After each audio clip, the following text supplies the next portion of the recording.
Hello, this is Alex Burkett, co-founder of Omniscient Digital, and you are listening to the Long Game Podcast.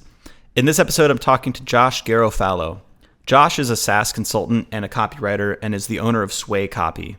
In this episode, we debunk a bunch of common copywriting advice that you hear all the time. We talk about what really moves the needle in SaaS copywriting and messaging, including a bunch of tactical tips. We talk about why Josh is moving into strategic brand and messaging consulting, and why ambition may be overrated. Without further ado, here is my conversation with Josh.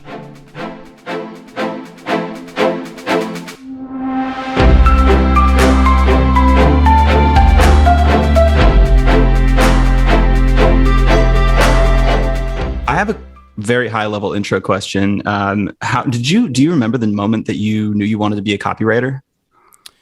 Yeah, actually, it was when I discovered Joanna Wiebe. Do you know Joanna, Copy Hackers? Yeah, for sure. She's great. One of the best resources on the internet. Most definitely. So I was at a SaaS startup at the time, and basically I was the only marketer, and one of my jobs was to redo the website. And I was like, okay, yeah, I can do that. I had absolutely no idea how to do that. And then it was in kind of researching, like, how do I write copy for a website? Or I probably called it content at the time. How do I write content for a website? And then I found Joanna. And it was when I found her stuff that I realized that this writing thing, like, that in itself is an entire discipline. It's not just something marketers do on the side when they find time. And then I really got into it when Joanna Wiebe had a competition on her website. Basically asked, like, the most thoughtful comment or the comment that swayed her the most. I can't remember what the criteria was. They would get a free ticket to MicroConf in Vegas to hear her speak. And I won that contest. I went to Vegas, saw her speak, and it was there that she told me I should probably start a business focusing on this full time. And I did. Yeah, it's interesting. I feel like I've heard a lot of copywriters get into the game via Joanna Wiebe. Definitely. Yeah, I think that's the most common start. I don't know if it still is. It might be. I'm just so far away from those, from the early days. That was like 7 years ago. But yeah, she's still killing it. Not to go off on a tangent, but one of my favorite books that I've recently read, this audiobook by Norm Macdonald, he starts one chapter by saying, like, people come up to me and ask me all the time, how do you break out success in show business? What do you do? And I always tell them 3 words. Meet Adam Sandler. So it's like, to become a copywriter, it's like meet Joanna Wiebe, or at least read her content. I feel like that's mostly the answer. Exactly. Now she's got so many disciples. Like, I'm one person who credits a lot of their early days success to Joanna Wiebe, and there's a bunch of others, Joel Kletke, people in completely different niches as well. So we're all kind of preaching the same gospel that we learned from Joanna back in 2015. Did you have early roots as a writer? Did you like writing stories when you were a kid? Did you kind of know that you wanted to get into the world of words, or was that newfound upon getting into the marketing space? Yeah, I mean, I didn't know that I wanted to be a copywriter by any means, but writing was always the most comfortable way for me to communicate. I actually have on my website, like, I talk about an old story where I wanted a Nintendo 64, and my mom made me write a persuasive essay to convince her as to why I should have one. So I was like 10 years old at the time. And I guess that was kind of like my start, where I got a firsthand account of, like, if I can put together a good argument, I can get things. And again, like, it was never about being a writer or being a copywriter, but it was just always something that was central to who I was and how I got what I wanted. It's how I would reach out to an entrepreneur when I was like 16 or 17 and ask them to go to lunch with me. I kind of, if I couldn't write, then I wouldn't be able to do that. It's how I got into classes that I didn't have the prerequisites for in university.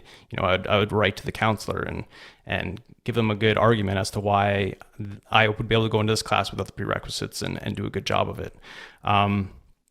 Yeah, and then, I mean, I used it to get the girls back in school as well. I was that guy writing the love notes, and I was writing them for my friends as well, which their girlfriends didn't know. But oh my God, you were ghostwriting? I was ghostwriting. Yeah, I didn't even know That's so funny. Ghostwriting at the time, but yeah, I was totally ghostwriting. And then, yeah, just throughout school, like, that was just always my favorite thing. I wasn't necessarily a fan of English class, but I liked when I had to write, like, a paper in university, for example. That was kind of where I would shine. What are the secrets to writing a good love letter? Oh man, it's been so long since I've written one to someone other than my wife, who's obviously biased. She likes anything I do, but There's got to be some aspect of like knowing your customer, right? Like there's some audience research, I'm sure. yeah, I don't know if I was that smart at the time. Yeah, I think it was really just like I think I honestly, if I'm being honest, I got my lead from like rom-coms and like the love story movies, like the movies that guys wouldn't watch but all the girls loved.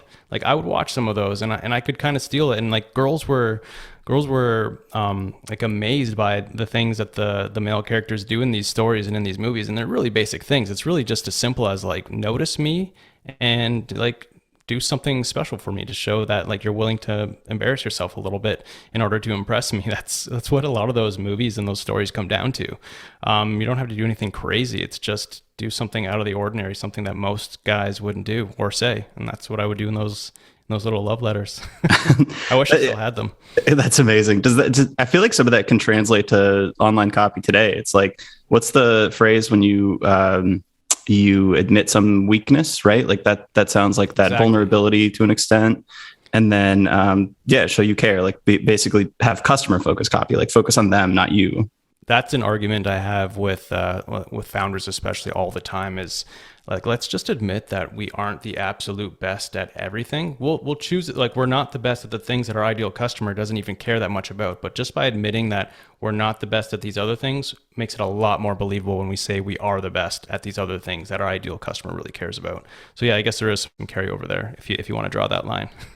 Yeah, it's interesting. I feel like you probably get some pushback on that, or I would imagine so for many people who don't understand that psychological aspect, that like if you admit weakness, you actually build up the trust in other areas. And like clearly you can't be the best at everything, right? You see those comparison pages where it's just like, here's the competition, here's us, and it's like check marks for us on everything. They suck at everything, even though like they've been around forever and they've raised $200 million, but somehow they suck at everything. Yeah, that's not the way to do it. But that's a core principle, just admitting some weakness in order to make your strengths believable. And the thing is, it's weird that people fight back on this because we all do it in our everyday lives, and we recognize when other people do it too. Like if someone says, I'm an amazing writer, you're like, maybe, I don't know if I believe that. But if they're like, I'm an amazing writer, but like I cannot do algebra for the life of me. Way more believable, because if they're willing to talk about what they actually suck at, then maybe we should also believe them when they say they're good at something. So it is intuitive, but when it comes to a founder and their business, they just don't want to admit weakness.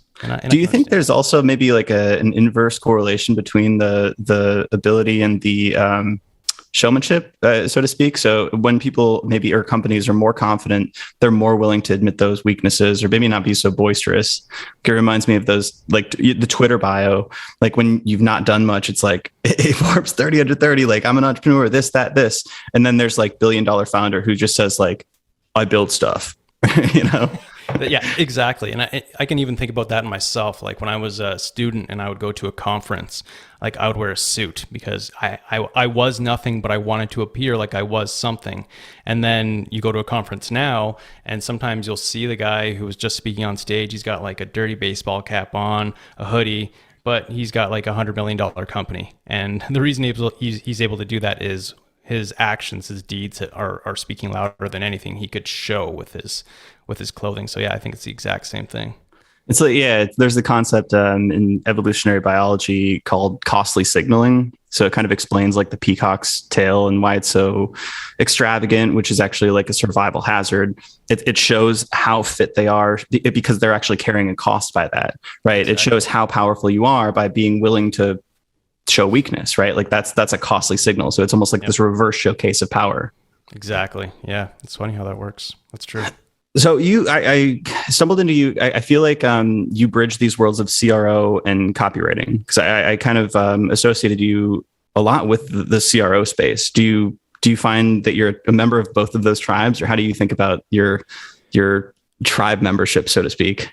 Definitely, yeah. And before this, I was actually listening to your episode with Pep a little bit, and I think we're both battling something similar in that when we got started, it was all about CRO. And now we're starting to see the shift, and people like myself and definitely Pep and Andy Raskin and April Dunford moving away from we've got to optimize signups, we've got to optimize sales, and we're going to A/B test everything, even though we have absolutely no traffic and no conversion volume. And we're moving towards this space where it's a little bit more about branding. So yeah, I'm fighting that same fight where a lot of people see me as the CRO, and a lot of that is my fault. But now it's definitely moved towards copywriting still. That's kind of where I execute, where people get to see the results. But I've also moved up quite a bit over the years. So I'm doing a lot more of the positioning strategy, the messaging strategy, the customer and competitor research. And that's been out of necessity, just like signing up on a project. They need copy. I realize all the inputs I need to do really good copy aren't there. And so, over the last 7 years, I've learned how to do all that stuff out of necessity. So that's where I'm at more these days. Yeah, it's interesting. I think we had predicted a while back that CRO as a discipline or as a name was going to sort of be diluted or eradicated. And it seems like there's specific, because CRO was like this amalgamation of so many different things, from like the stats and process side to the copy and messaging side to the design and user experience side. And on my side, like I was always attracted to the statistics and the experimentation, the actual protocols. And now people refer to that as experimentation with a capital E, right? It's not necessarily landing page optimization. No. It could be product experimentation. It could be all these different things. And it's sort of this research framework. And then the copy side, it's like you've got this whole, this very broad umbrella of messaging, positioning, branding. And it seems like more and more of that is going into there. And it's more strategic too, right? It's less tactically focused on like this page. Exactly. Yeah. And I tweeted about this recently because it was a thought I had when I just took a look at sort of how my business has evolved from the early days. When you're a new copywriter, you don't have the reps or the insight that you get from those reps to really move up the chain and do that strategic work. You really do just need to do what you're told. They want a homepage, you write a homepage. But the experienced copywriters, the ones who have been around a lot, have fallen into projects where they didn't have all the inputs they needed to do a good job. They kind of work their way up and they almost become like I called it like a T-shaped product marketer, where you do a lot of the things that a product marketer is supposed to do, and your area of specialty is that messaging, which is where a lot of I guess you could say like campaigns and launches fall apart. They've got brilliant strategy, and then they mix it with terrible copy. And then what you've got is brilliant ideas that everyone inside the company knows, but the customer has absolutely no idea, and it does not have the effect that you want. So yeah, a lot of experienced copywriters out of necessity work their way up so that they can make sure there's a nice smooth transition from positioning to messaging to the actual copy on the websites and core emails. On an actual business perspective, like when you're working with clients, how do you communicate that value of things that maybe sound a bit more nebulous and less deliverable oriented, like strategy and research? Or did that change? Like, did you used to say like, hey, this is my per word rate or like my per landing page rate? And now does that look different when you're talking to clients? It has changed. And that was actually the biggest breakthrough that I've had in my business for sure, in terms of enjoying the work that I was doing, liking the outputs that we were having, and obviously making a lot more money. So when I first got started, they would come to me, they would say, we need these 3 web pages. I would say, okay. I would give them a price for those 3 pages, and then I would do some research and stuff in the background so that I could actually write good copy, but I had to do it quite quickly because I was not charging for it. It wasn't something that I pitched. And then I had a time where, I think most freelancers and consultants, if they're fortunate enough to get to this point where they realize, like, I can afford to have some people say no if that's what it takes for me to experiment with some other offers. So I got to that point, I want to say 2017, 2018, where I was ready to hear some no's. And what I did at that point is I separated the research and the strategy out as its own project. Like, if you want to work with me, project number 1 is almost always going to be this research, audit, discovery project where I get to know your customer, your product, and your category just as well as anyone at your company. And instead of just jumping in and executing on these 3 things that you think you need, I'm going to prioritize a list of deliverables that we can then choose from and start at the top and work our way down. And then instead of just making that research and strategy project like an output for my copywriting for those 3 pages that they wanted, they actually have something that they can use when they want to bring in another copywriter, or they need to have a marketer write some copy and not completely screw it up. Or their content team might get some ideas from it. The product team, sales even gets idea from it. So there's added value there. And that's how I kind of sold it at that time. And so what I was doing at that point was I would sell this research project and I would go deeper because now I could, because I was charging for it. And then I still charge the exact same for the execution, for the landing page, for the homepage. And like a lot of my projects basically ended up doubling in revenue, despite being just a little bit more work, just based on a tweak on sort of how I sold it. Yeah, that's interesting. With our content agency, we have taken some clients in the past who are just like, we just want 5 posts a month or something like that. We've got a list of topics and we just want them written. And I don't take those clients because people come in approaching that arrangement much differently than if they come in through strategy. So now strategy and research are the door by which people have to walk through, and eventually we can do the deliverables. But if we don't have control over that strategy and what we're doing and why we're doing it and how we're doing it, the actual writing itself, it's like you're probably better off just hiring a freelancer or maybe like a in-house person or something like that, because you have those insights. But the agency, like there's still a lot of like translation that goes on, a lot of uncertainty around how we write that stuff. So I found those just don't work super well. Yeah, I mean, I'll take the odd client that won't go through that initial research phase, but they have to have some research in place. And I always have like a pretty frank conversation, like, just so you know, by skipping this research phase, you're not going to get the same output for less money. Like we're adding guesswork in exchange for speed and a reduction in budget. And sometimes that's okay. As long as everyone's okay with that conversation, it can work. But yeah, the majority of my clients, they also have to walk through that door. What kind of research do you look for to have in place on one of those engagements, or what kind of research do you typically do to start copywriting? Yeah, so the most important work for me is definitely customer interviews, customer surveys, and message mining. So with all 3 of those, I'm basically getting at that before, during, after story. And I'm also getting into like a why us and not them story. Like why, in most SaaS categories, they're extremely crowded. Why are they choosing us and not another provider that's on the surface quite similar and probably just as good in a lot of ways? And then I'm kind of breaking all that down, organizing it, tagging it, so I can actually pull from that when I actually write the copy.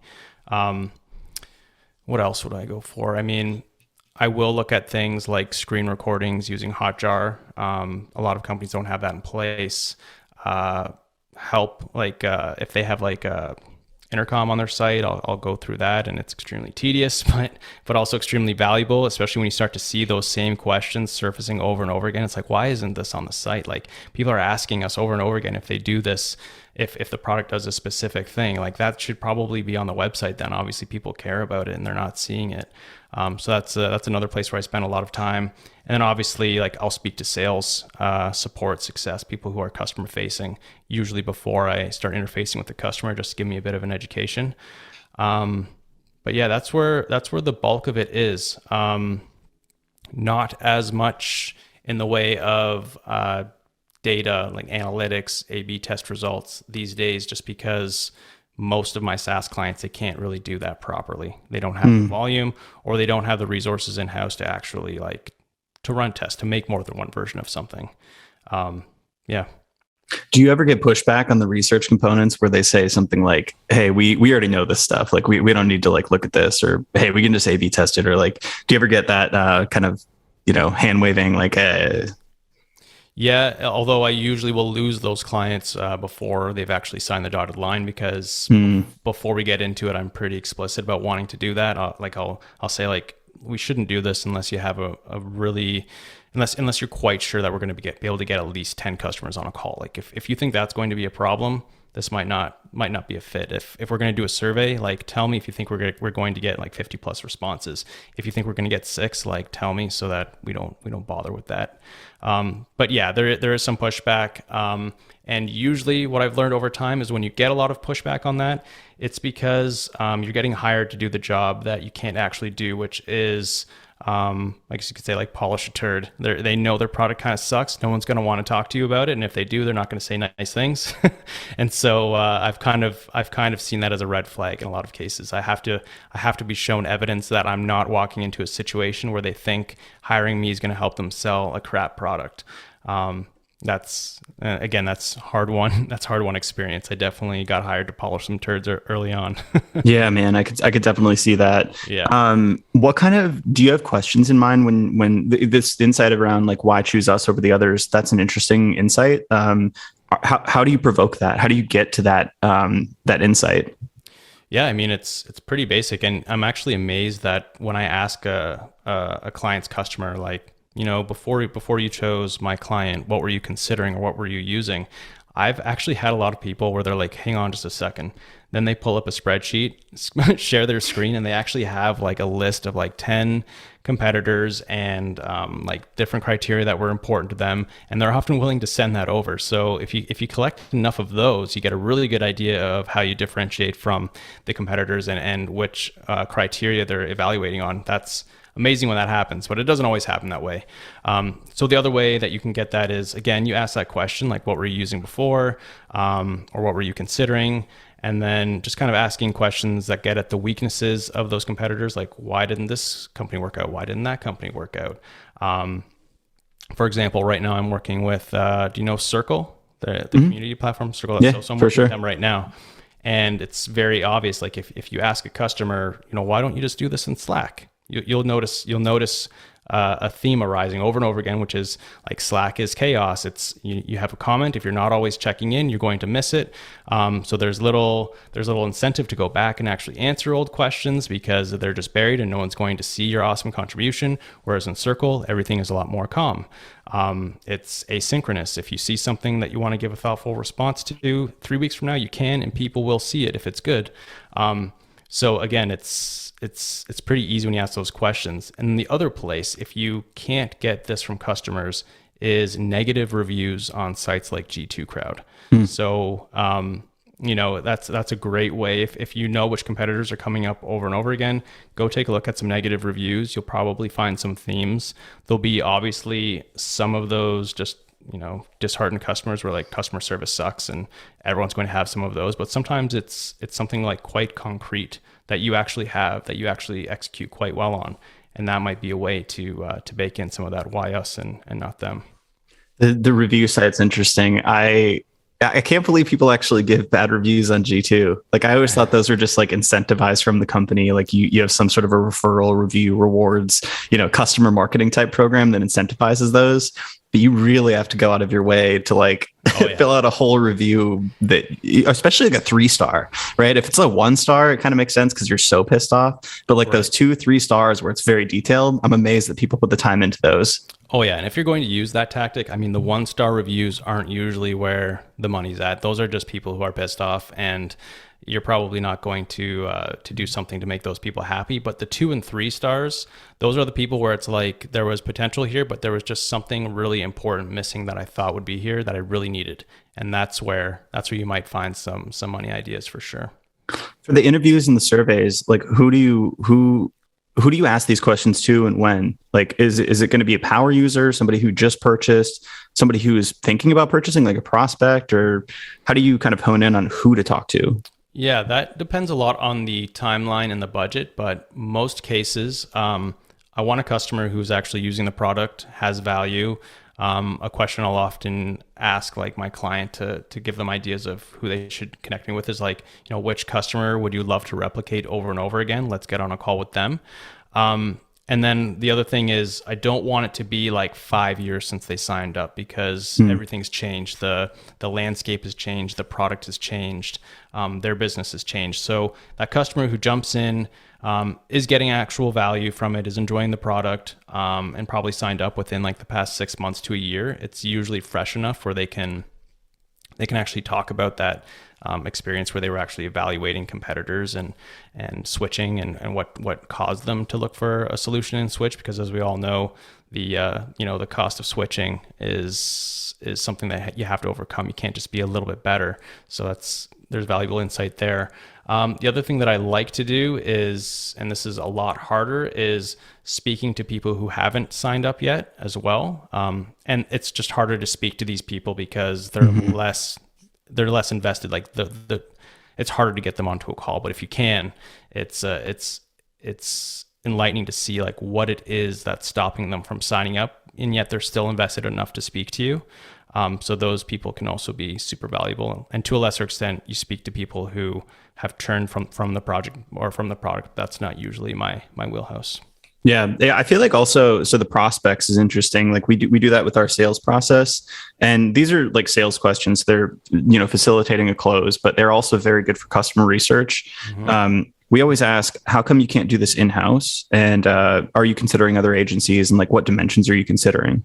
And those things end up really supporting a lot of our positioning and like how we market ourselves, as well as obviously just for that specific account, like understanding their pain points, like, oh, we actually don't have time and resources, so we can't fund this internally. Or sometimes people say like, we can, but we don't want to, like we want you to take our mind off of this so we can focus on other things. So then we can start to use that language in future sales calls and basically all marketing materials, but it's just part of the sales process. So it's so frictionless to get that information. Do you find the quality of the client depends on their answer? For example, I do some of the same as well in my own sales calls. And the client that reaches out to me because they don't have the bandwidth is usually not as good as the client who reaches out to me because they're like, I don't know how to do this. And from everything I've seen, you really know what you're doing. So I want the expert to do this. Do you find there's a difference in the quality of client depending on their trigger, their pain point? I haven't found patterns yet. I do think that one of the biggest things that we look for is that they have an inkling or an understanding of content marketing and SEO. So one of the worst things that we can hear is actually like it's usually e-com and like D2C that expects this because of their reliance on paid, but they're like, how soon can we see results? Like that's first question. And we're like, okay, right. So yeah, you don't really understand content, right? That's very specific to our space. If it's that they don't have the bandwidth because they're small, like they're it's just like the founder who would be doing this, that's a bad sign. But if they just haven't built out the team yet, but they hope to, that can be a good sign, because then they're usually looking for us to provide the scaffolding and like the training wheels. And usually like they'll hire somebody in-house after that. And like we'll basically end up supplementing them and basically, pouring more rocket fuel to like move faster. But yeah, if it's just a founder, typically that's going to be like 6 months or something. And then they're like, fuck, I can't like edit every one of these. And like, I can't have this level of like hands-on, control here. So yeah, there has to be a little bit more, I guess, internal bandwidth. Right. Makes sense. So when I do interviews, sometimes I ask like my colleagues and team to pitch some questions if they have anything specific. So Carissa, our content and growth marketer, mentioned an interview that you did with Growth Marketing Today, I believe. Right. Yeah, that was I think a couple of years ago now. Probably a while ago. So like let's take that with a grain of salt here. But apparently you said that you don't actually love copywriting, even though you're good at it. Does this ring a bell? And if so, can you explain more? It does, and it makes me sad that I said that 2 years ago, and I'm only just now really looking at changing things. I guess the pandemic had something to do with it. I'm sure like a lot of business owners, when the pandemic hit, my expectation was that business was going to dive and that I was going to have to just take whatever I could. And so I did that, and I just kept doing the same old thing because I knew people would pay me for that. So I didn't really make any big changes during the pandemic, but now that we're kind of on the tail end, I see that my business is not going to die because of COVID. I'm lucky. Yeah, she's right. So it's not that I don't respect what copywriting is or what it can do for a company, or that I absolutely hate it. It's just I've kind of grown out of the role that I gave myself in 2015. That'd be the way that I would describe it. And on top of that, I feel like, we all feel our best when we're providing the most value, and I can write copy, but so can other people. When I got started in 2015, I called myself a SaaS copywriter. I published a couple of pretty mediocre posts, and I was immediately ranked number one for SaaS copywriter because no one was really thinking about doing that at that time. Whereas now there's pages and pages of results. What these people that are now joining me in the search results don't have is 7 years and over 100 SaaS clients under their belt. And with that experience comes what we were talking about earlier. I'm able to look at positioning strategy, like messaging strategy, and research in a way that a lot of these other freelancers just can't yet. And so, yeah, I do see SaaS copywriting as something that I'm less interested in, and I'm more interested in finding the next crop and stepping back from that a little bit, showing other people how to do what I've been doing, and focusing a lot more on everything that comes before copywriting. Basically delivering the guidance and the briefs that I wish I had, but I never did. Does this mean building up into an agency and hiring people to execute under your brand? Or is this more so like thinking through coaching or courses or sort of educational, becoming more of a teacher in that aspect? Yeah, it's definitely all in the works right now. So I have been actively speaking to SaaS copywriters, freelancers that are in like year 1 or 2, but I see some promise in what they're doing. I kind of see myself in 2016, 2017 in them. So I've definitely be thinking about at least contracting to start. I don't know if I would do a full-time hire right off the bat, just to kind of test that out and see how that works. I have been doing some coaching as well. I've taken on one client. I've turned away basically everybody else, so I wasn't sure if it was something I wanted to do. But the right person reached out where I thought I could get some real wins for them right away, and I have. So that's also in the books. But yeah, the main goal is just to get to a point where I'm not logging in to Google Sheets or Balsamiq and wireframing and writing copy, because I've just done it so many times now. And I think there's other people that can do a really good job of it as well, especially if they have some of my guidance along the way. Yeah. So I think about this concept of like the anti-day, or like what I don't want to spend my time doing often. And like I use that to reflect on what I do want to spend my time doing. So what is the ideal life for you? Or what's the idea? Like you wake up on a Tuesday, like what do you spend time doing? And you can even frame it from the opposite. Like what do you not want to do when you wake up on a Tuesday? Yeah. So when I wake up on a Tuesday, I do not want to be, as I said, logging into Google Sheets, taking a look at all of my research, and then fussing over headlines, subheadlines, body copy, and wireframes, which is honestly how I spend a lot of Tuesdays right now. But I have gotten a lot better at closing those research strategy positioning projects where the copywriting isn't even part of it. So I do have some of that work mixed in now. Yeah, actually, that's an interesting question. I think you asked something similar to Pep, or at least Pep was talking about, why does he keep building businesses? Yeah, he had a great answer there. He did. And mine is kind of similar, and I was happy to hear it because, except he wants to win at capitalism. I don't have a strong desire to win at capitalism. I'm not anti-capitalist. It's just I have what I need, and I'm happy with that. So the reason I would have told you in 2016 that I'm probably going to do this for the rest of my life is because like all I care about is doing something that people value enough to pay me good money, where I have control over my time and I can live the type of life I want to live. But what's happened is I'm bored. And so it's not winning capitalism. It's not getting rich that's motivating me. I'd be happy to make the same amount of money just being less bored. And so that's what I'm working towards now, is making the same amount of money, or even a little bit less if that's what's required for a little while, but to actually enjoy the work again like I did in 2015, 2016. So my ideal day would be waking up on a Tuesday, go through a little basic morning routine, and then have the work that I do be more like on the advisory level. So speaking to founders, having them ask me questions, answer their questions, speaking to freelancers or employees, answering their questions and helping them move forward, versus me actually going in and doing all of the execution work myself. I think that's the next dream that I'm working towards. And I'm sure that won't be the end as well. I'll get bored of that too and have to find something else. But I think that's the next stop for me. I really resonate with that. I think Nassim Taleb has some quote around like the only rule is avoid boredom. And yeah, I find that there's this conversation around burnout nowadays that actually negates to talk about the fact that boredom leads to burnout just as often as overwork does. And in fact, if you're very strenuously working towards something you really enjoy or is challenging in the appropriate way, I find that I can work twice as long. But if it's boring, I'm like, I can't even like physically open my laptop sometimes. Like it's just so mind numbing to me that I feel this sense of apathy and burnout. And I think that's under talked about now. It's nice that we're going into burnout and talking about like self-care, but there's also an aspect to it that challenge will light you up in a way that actually makes you want to spend the extra hours.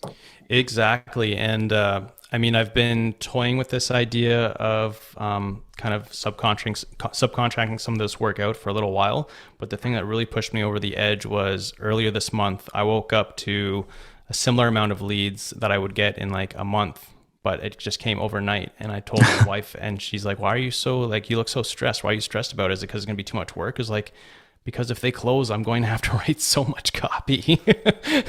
And so it was like kind of at that point where I was like, I should not be sad when my inbox is like lighting up with leads. I should be excited about that. The problem is not the leads. The problem is I'm still making myself do a lot of the work that, like you said, like I'm bored of. I'm bored of doing it. Are you good at recognizing when you feel that boredom, or does it take you a little bit? Because for me, it's always a lagging thing. Like it'll be months later and I'm like, oh, I don't actually want to do this. Wow.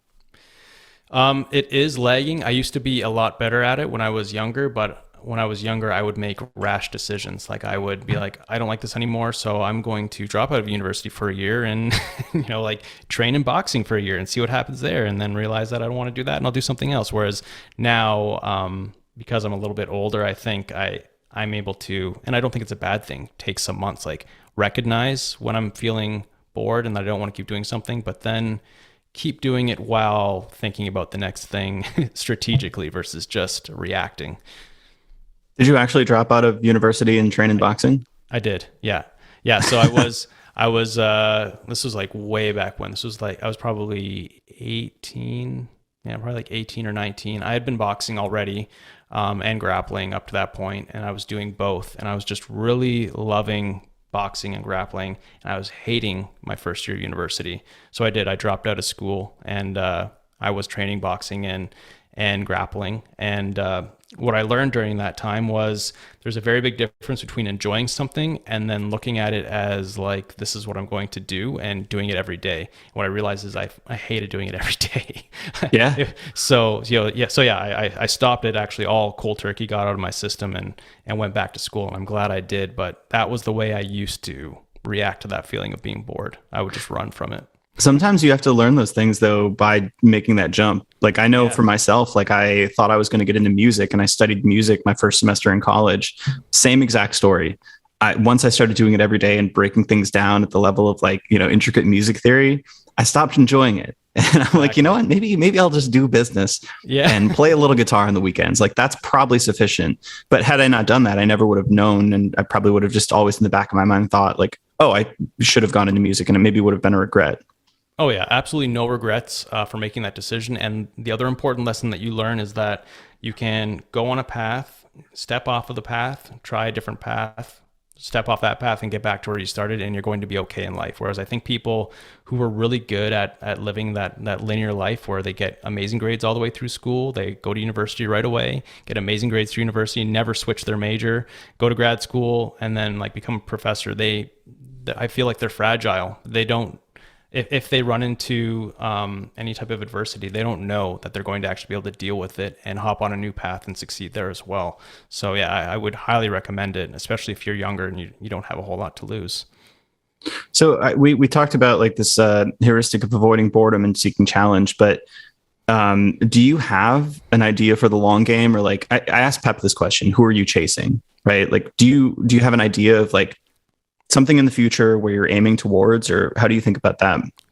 Yeah. So if I were to look at like one person that I think is, I don't know if they're living the life that I would want forever, but like the next life where it would be a pretty clean break from my life right now.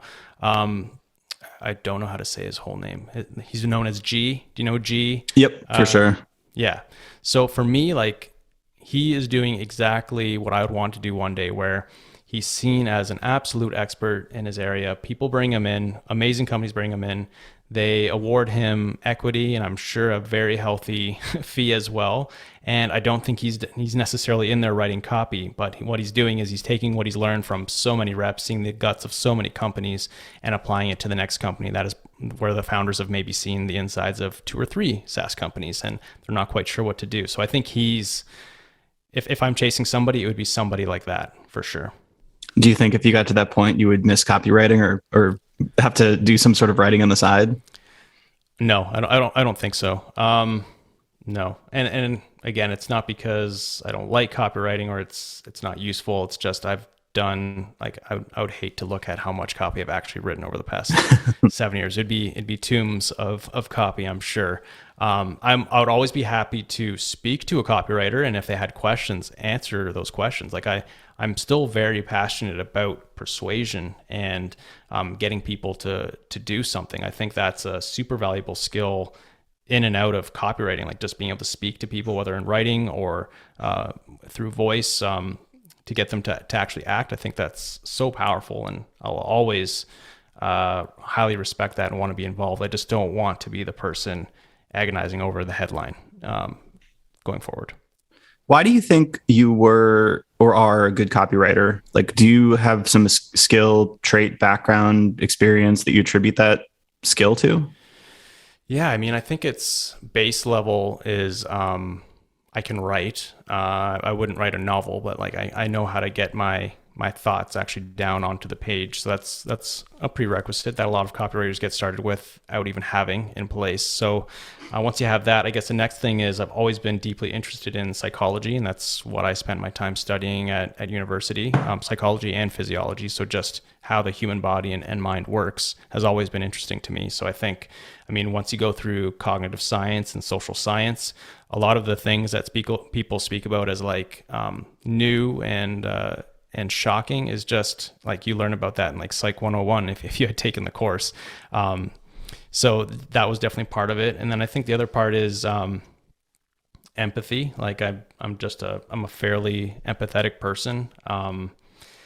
And actually, if I had to think about one other thing, I think it's rooted in a very early interest in entrepreneurship that dates back to like being a kid and in high school. Like I was always hustling, trying to make some money. I watched my parents start and fail a business. And so just kind of seeing that power of being able to sell probably also made it a lot more interesting to me when I actually found copywriting much later. This might veer us on a path outside of copywriting and content, but sure.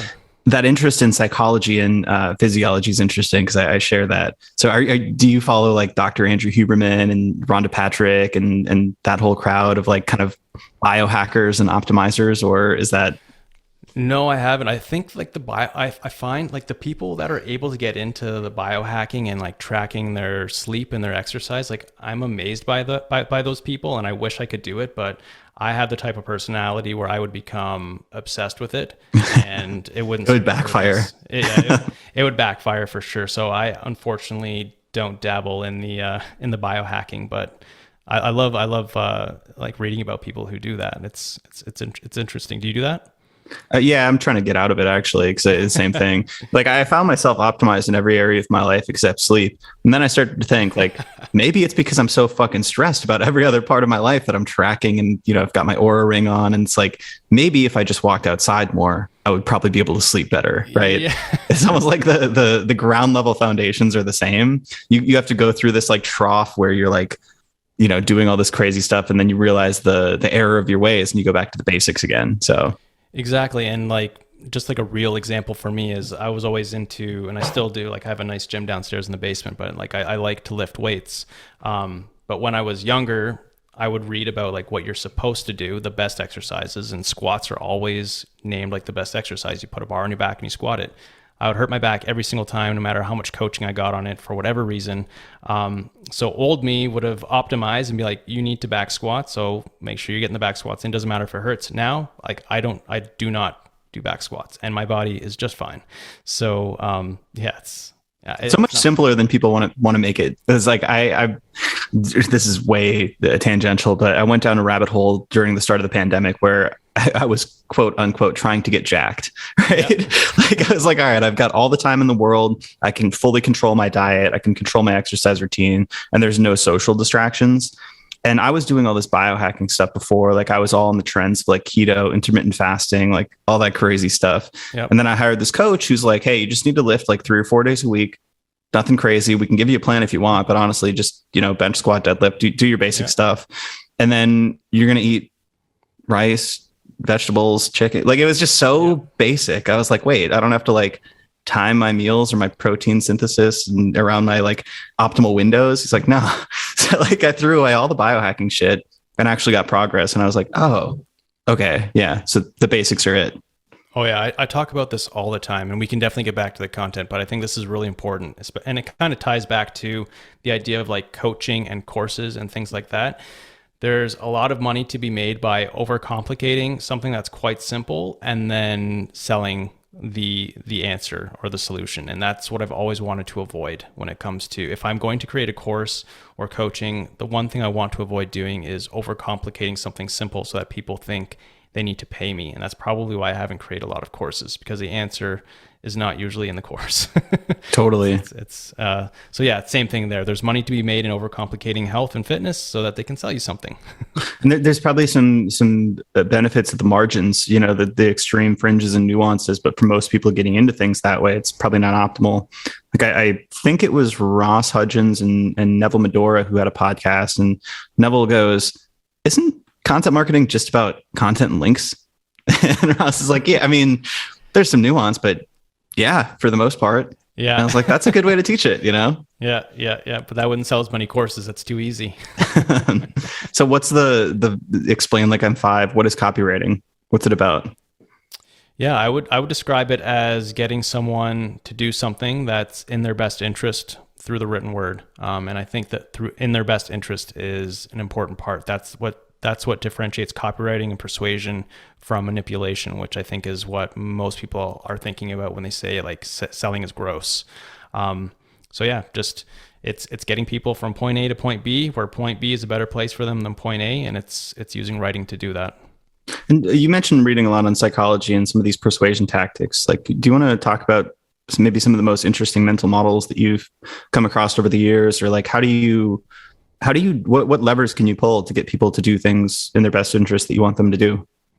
Yeah, I mean, in terms of an amazing book to read that I would say is a great starting place for anybody is Influence from Cialdini. And I think he's got another one called Persuasion that I read recently. Mm-hmm. And basically it's leveraging the building blocks of most of our relationships and kind of what makes us humans. So things like reciprocity is super important. Future pacing, we're all trying to be a better version of ourselves. So if you're writing copy and you can show them like, this is where you are right now, this is where you're going to be, that's also important, which kind of gets at empathy as well, which is another pretty core attribute of being human. If you can show people that you understand their current place, they're more likely to believe that you have a way to get them to this more desired future state.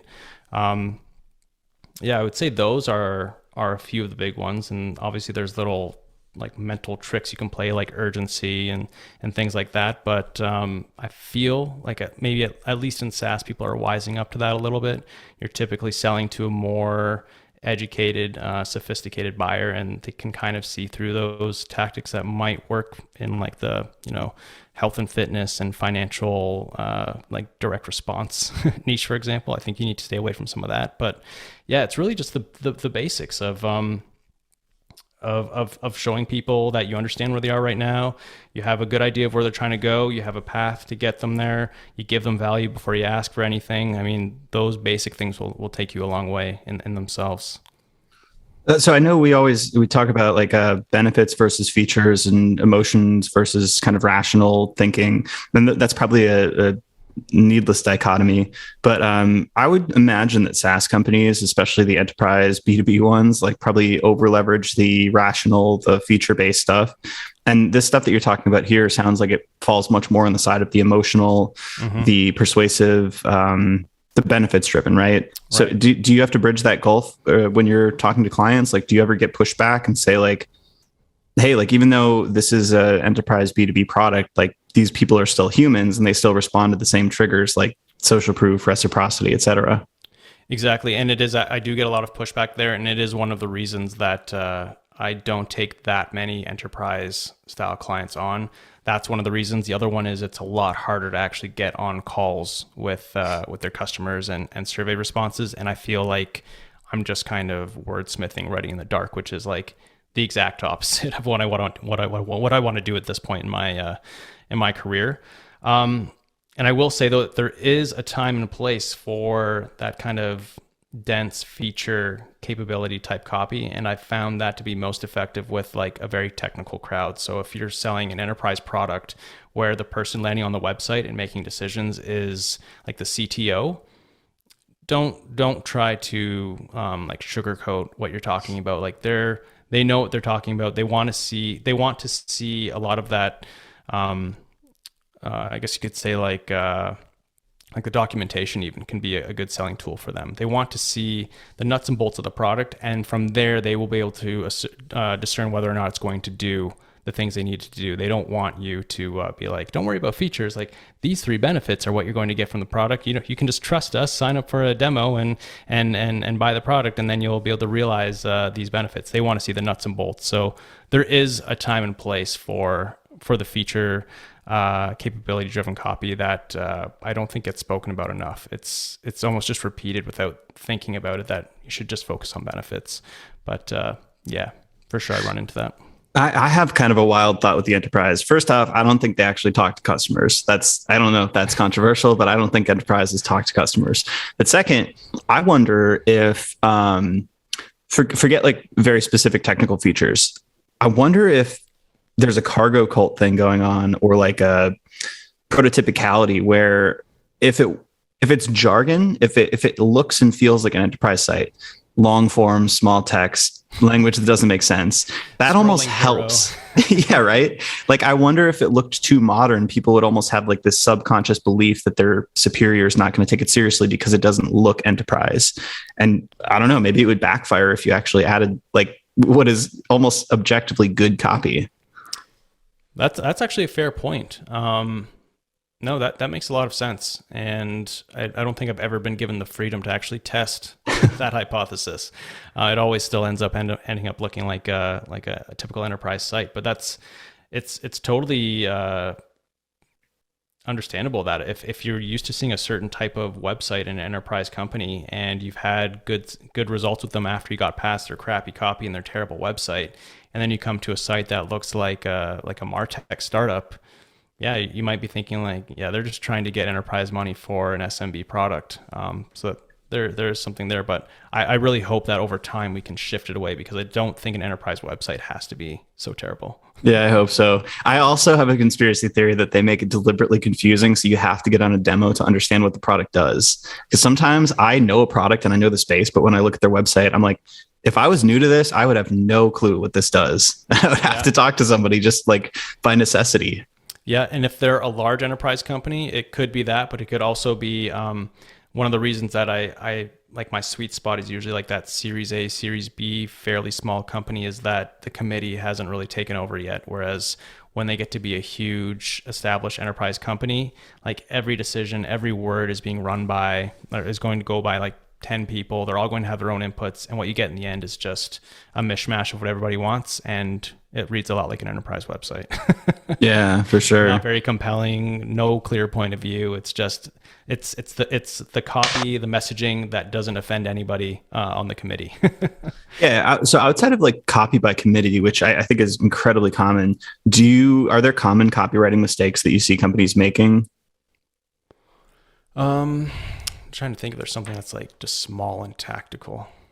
I guess one thing that I see on a lot of websites that I think is a missed opportunity is testimonials that have either been dumbed down, so they're just like a nice pithy 1 or 2 lines that basically say this product is amazing.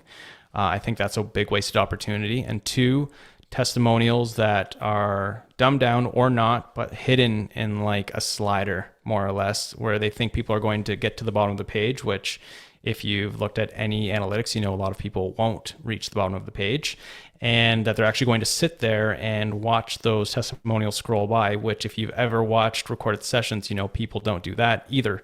I think there's a much better use for social proof, and that is let it be a little bit longer, let it be specific, but then make sure it's contextual so that it's actually like slotted in alongside something you just said. So you can build this pattern of we say something, we make a claim, and then we show you that a real customer is saying the exact same thing, basically echoing it back. I think that's a much better use of social proof. I mean, some basics that I'm sure you heard at your time at CXL, Pep, talk about the sliders, useless, like in the hero section, Totally. terrible.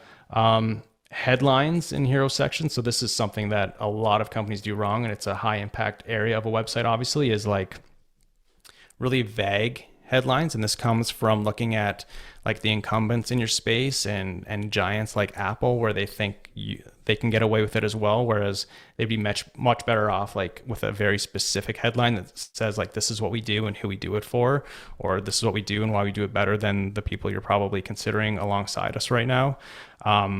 That would be a huge improvement for a lot of different companies. And then I guess another thing I run into a lot is companies who have a lot of different features and then feature pages. They will use the homepage to drive them into like individual feature pages. And what that does is, unless they then go through a lot of feature pages, it gets them thinking about your product as like this little point solution when really it's a much like broader platform, and it kind of skews their view of the product. And then when they get to the pricing page, they're like, what? It's $500 a month. And it's because they don't see you as this complete, I hate to say it, but like all-in-one solution. They see you as a little point solution, and it just doesn't match up with the price tag. So those would be like a few high level things that I think a lot of people listening could go to their site and be like, oh crap, we're doing all those things. Yeah, seriously, that's super useful. And that problem of like the multiple product and feature areas, I feel like that could get pretty complex, but I hadn't really thought of it that way in terms of like the holistic pricing and the holistic look at it versus the specifics. The other thing actually that I'm sure almost everyone would find if they had some recorded sessions using something like Hotjar or Full Story is you will see people land on your homepage and then immediately go to the pricing page to see if they should even be considering this, like if it's in their price range. And what most pricing pages do is you'll click over to it and then you'll have your tiers right there, and you'll see it's like 3 tiers.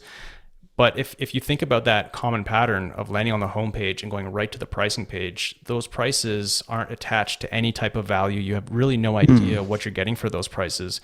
So what I like to do actually is, if someone clicks on a pricing page, at the very top, it might say something like pricing, or a headline that alludes to the fact they're on the pricing page, a testimonial or two that talk about ROI. So not just like this is a great product, but we're able to do so-and-so 5 times faster, or we've saved $50,000 this year because of this product. Then maybe like 3 to 6 of like the core benefits, features, or capabilities that people value, and then the pricing table. So that if someone just goes right to the pricing page, in a little bit, they'll see that like whatever price you're going to see, there's an ROI on it. People are getting an ROI, and they have at least a high level of what they're getting for that money. So I think that's another opportunity for a lot of people. That is genius. That's amazing. I'm definitely going to do that. I'm trying to think if there's a website live right now that would have done this. I think my work for practiceignition.com. I think if you go to their pricing page, you'll kind of see something like that in play. I think it's still there. Do you have, these are amazing, by the way, but are there pieces of copywriting advice or common tropes that you don't agree with? Like, do you have contrarian beliefs about some of the most commonly spoken about copywriting tips? Yeah, definitely. A/B testing. You got to A/B test everything. I don't agree with that, especially in my market. I think most of my clients aren't actually in a position to A/B test. I think we spoke about that a little bit earlier. The other thing is, don't look at the competitors. A lot of people will say, don't look at the competitors, just do your own thing. And I think that's also terrible advice. I think the problem is people look at their competitors to see what they should be doing rather than looking at your competitors to find the gaps that you can actually exploit. Like, so you're one of 10 companies doing a fairly similar thing. Like, is there something that you all do that customers really value, but no one is really taking ownership of? Like, we are the email marketing solution that does this. The other ones do it too, but you're the one that's making it like a star of your value proposition. There might be an opportunity there, and you will not find that unless you look at the competitors, unless it's like pure luck, basically. And I think this is becoming really important too, because so many SaaS product categories are getting very crowded, very competitive. Similar customers are all doing the voice of customer research, which used to be a differentiator, but now everyone is doing a really good job of it. And so if you're not looking at your competitors and trying to purposely differentiate from them, you've got a similar product, similar customers, you're going to say similar things if you don't look at each other. So I do think you need to look at the competitors, and this is a huge opportunity because most people would disagree with that, and they would say, like, don't look at the competition. And I think that's similar to the advice of, like, don't, if you're making a product, like, don't ask your customers what they want. Don't talk to your customers. Don't ask your customers what they want, but yeah, you should talk to your customers to see what their problems are, because they have a really good idea of what types of problems they need to solve. So it's similar. It's good advice taken out of context is kind of what's happened there. Yeah. So that would be a big one for me for sure. I mean, it's like run your own race. Like, I feel like when people get overly concerned about benchmarks and like where these people are in terms of their story, like that gets a little bit weighty and irrelevant. But the buyer's journey, especially in B2B and SaaS in specific, is so comparison oriented. Oh yeah. And even to the extent that like people are getting written about on listicles, on affiliate sites, on G2, like what's the language people use to describe those products? Like, how are they describing themselves? How do you stand out when compared among all these different options? Because it's like people are window shopping at this stage. And if you just look the same, but slightly cheaper, slightly more expensive, unless you are already like the category leader, like, unless you're like MailChimp or something. Exactly. Like, how do you differentiate, right? Yeah, and I think we're getting to this point right now, which I'm not sure if you've seen any of the stuff I've been writing about, like a category story, for example, but I think this is just like a natural evolution of a space. So, in the very early days, Salesforce did the heavy lifting, and once they were able to convince people that SaaS is a viable way to deliver like business software, once that was out of the way, if you had a solution to a real problem, that was pretty much enough. Even if your messaging kind of sucked and your positioning kind of sucked, if you got in front of the right people, that was enough. But then more products enter the space, marketers get a little bit smarter, and now you have to at least like accurately talk about what you have. It doesn't have to be pretty, but if you can have a solution to a real problem and communicate it in a way that people can understand, then like that's the next way to win. And then after that, it's like you need to have the product, you need to be clear in what you do and communicate it clearly, but you also need to like pile on the voice of the customer, like this layer of the voice of the customer. And that's how you get that relatable copy that, the end user or the technical person doesn't necessarily need, but the buyer does need this kind of voice of customer. And now I think we're getting to this place where marketers are even smarter. They're doing the voice of customer. There's a lot of good products. And now we need to help the customer not just add another solution to their consideration set, but give them permission to stop their search, which can go on forever, and just pull the trigger on one and feel good about moving forward. And that's where, like you said, this comparative messaging is going to become a lot more important now. And that can be explicit, like comparison pages, but it can even just be like in your homepage, in your Why Us page, and throughout the website, rather than it just being like Why Us, like show how your product is a reaction to something that you've seen in the market, because it should be anyways. Like you started your business for a reason. You launched this product, the 21st CRM for small businesses. You did that for a reason. What was the gap that you saw? Like let's message to that. That would be a way to stand out and help people actually make a decision. Yeah, it's cool. And I feel like all this maps back to where we started the conversation, which is like positioning and product strategy. And like, how do you answer that question? Like, is this the best product, but is this the best product for me? And how do you carve that space out? And I feel like that just has to map back up to like your overall positioning and strategy. Exactly. Yep. 100%. Do you want to do some rapid fire non-content questions? Sure. Cool. Who do you admire professionally and why? So I'll give a few answers. Obviously G, which I think we spoke about already. I find the people that I admire are the ones who aren't super flashy. They're just really smart. So like I admire Pep, for example. I think he's a really good example. April Dunford is another one where, they've got a big following. Everybody trusts them. They're doing amazing work, but they aren't, they're not like trying to be thought leaders, but they are, if that makes sense. You know how people try to be thought leaders and they're not really. Yeah, yeah. And then you have some people like that. Have pop-ups on their website that have themselves wearing pajamas saying "Make money while you sleep." Exactly. They've got a body of work, and I guess the name of the podcast, like they're playing the long game. Sometimes it's easy to forget how young you are when you don't feel so young. Like I'm in my 30s.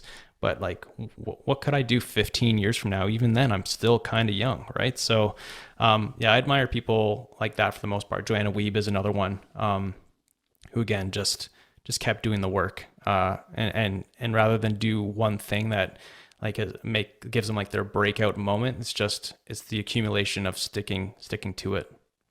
That's a great answer. Yeah, that's how I want to grow too. Yeah. Which talent would you most like to have? I heard you ask this on another episode and I didn't have a good answer. I would love to be, I don't know if it's like a talent because it's more of like a skill you develop, but like I would just love to be amazing at like math.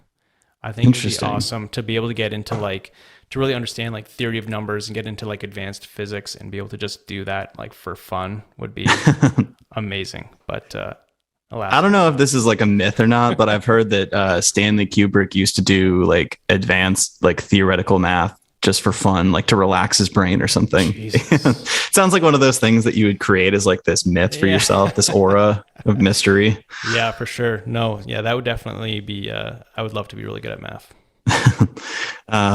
Another question I always ask is if you could create your own category in Jeopardy, what would it be? And would you get every question right? Ooh. Oh my God, that's tough. I think maybe this goes back to those love letters. I've always been a bit of a romantic, but I think I've got a really good handle on like the topic of marriage, like how to actually make a relationship work. And I think I would get a lot of those answers right. That's a good one. That's an important knowledge set for sure.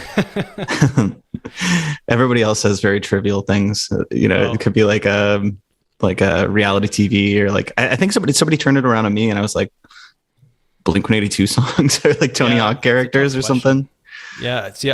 And it's why I kind of stumbled on one of the questions that you had there about like mental models. I don't, there's some people that are really good. Like they'll read a book and it's just like, they remember it the way the author wrote it. Whereas I always kind of describe my experience of reading lots of books is it washes over me and the big ideas kind of stick. I can't tell you the names of them or anything like that, but when it comes time to actually think in a certain way, I can pull from it. I don't know which book I'm pulling from, but I'm pulling from something. So yeah. The message is landed though. That's the important thing. The message lands and I won't use the right terms, but it has landed and I can use it. So yeah, that's probably why I wasn't able to give you a trivial answer because I won't remember anything or most things about something like a reality TV show. That's a good meta answer then. Yeah. I love this question. What do you consider the most overrated virtue? This is a hard one. Oh man.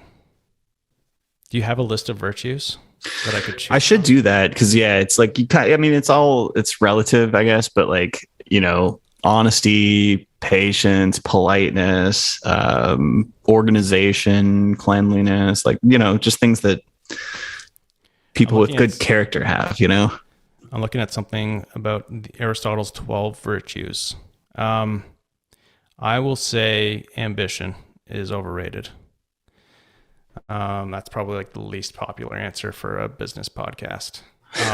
Why do you think ambition is overrated? I don't know. Like, I guess at the risk of getting too deep, no matter what you accomplish here, it's still small potatoes in the grand scheme of things. So I think it's far more important to just make sure that you're enjoying your life and helping other people around you enjoy theirs as well. If ambition helps with that, fine. But if you actually think that, by building a $100 million or a $1 billion business, that you've actually done something amazing in and of itself because you've got a bunch of money and people think you're amazing, like I just think that's you haven't actually really done anything of substance. This is just one little planet in a very big universe, and there's lots of people before us and lots of people after us. And who was it? Marcus Aurelius, I think, talks about this, how, you're going to die, and even if you were an emperor, there's a really good chance people aren't going to really talk about you, and they're not going to think about you. So don't hang on to that stuff too much. So ambition for ambition's sake, thinking that having some sort of list of accomplishments is going to actually mean something in the end, I think is overrated. I like that. That's I can't remember the specific person that said that. I think it was a comedian that said this, but to that Marcus Aurelius quote, they're like, I don't even know my great grandparents' names or like great great grandparents' names. It's in my family, and it's like not that long ago, like 200 years ago. I don't even know them, right? Yeah, exactly. So yeah, we're all going to be forgotten, and that's freeing. But if you think about it the other way, it's sad. For sure. So what's a career choice that you considered but didn't pursue? Med school. When I was an undergrad, I was thinking about med school, and that caused a lot of stress, obviously, because you need like amazing grades. But I guess the one upside of that is that when I decided not to go to med school, and I did a master's degree instead in what was basically like an MBA focused on digital business, I had great grades, and so I was able to get a scholarship to that. But yeah, med school is something I was very close to heading towards, and I decided not to. I have a lot of friends going down that path and in that path, and I don't envy it. It's like the level of stress they have and how much sleep they get is, I feel awful complaining about my life. And like, I had a hard day. I had to like send Slack messages. They're like, yeah. I know. And the thing for me that really turned me off is when you really get past like the prestige and the fact that, your whole life growing up, you're taught that doctors are amazing people, and they are.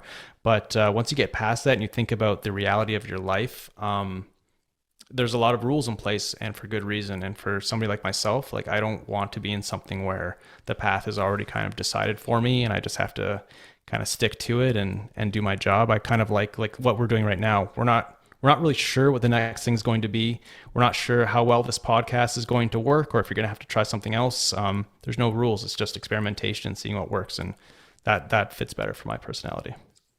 Same here. I thrive in that state. I think I had to write like a, what do I like doing? What do I not like doing type thing as a part of a career call when I was at HubSpot.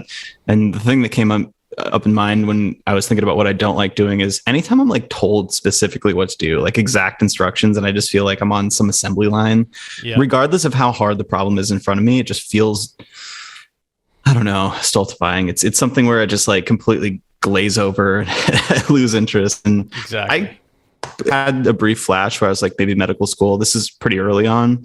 I thought about law school too, but yeah, my uncle's in the medical field, and he's like, oh, you could choose this path. And just started thinking I'm like, this would be interesting, probably intellectually, but the same thing deterred me, which was this is a very linear, very carved out path, and I want a little more uncertainty.